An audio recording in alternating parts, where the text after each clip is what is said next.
Break के बाद इस्तकबाल। गणेश चतुर्थी का कल से आगाज हो रहा है। मुंबई में बीएमसी ने गणेश चतुर्थी के हवाले से हिदायत जारी की है। 5 से ज्यादा लोगों के इकट्ठा होने और घरेलू गणेश मूर्ति के जुलूस पर पाबंदी है और जो 5 अफराद इस जुलूस में शामिल होंगे उनके लिए वैक्सीन लेना और 15 दिनों का क्वारंटाइन रहना लाजमी करार दिया गया है। लोगों को कोरोना से तमाम हिदायत पर अमल आरवी करना लाजमी है। छोटे बच्चे और बूढ़े उन जुलूसों में शामिल नहीं हो सकेंगे। पुलिस और बीएमसी के कवानीन पर अमल करना होगा और कवानीन के खिलाफ वर्जी की सूरत में कानूनी कार्रवाई की जाएगी। गणेश उत्सव को लेकर के बीएमसी की तरफ से कठोर गाइडलाइंस जारी किए गए हैं।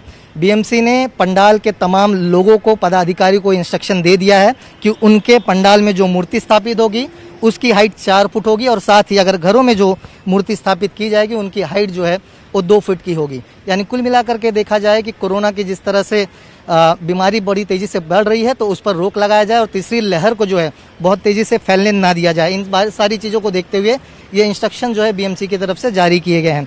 बीएमसी ने खास तौर पर यह भी कहा है कि जो पंडालों में लोग आते हैं दर्शन के लिए, जहाँ भीड़ इकट्ठा होती है, ऐसे पंडालों में कोई भी व्यक्ति इकट्ठा ना हो, भीड़ वहाँ पर ना हो और बप्पा के दर्शन के लिए जो है ऑनलाइन की जो सुविधा होती है वो पंडालों की तरफ से जरूर की जाए।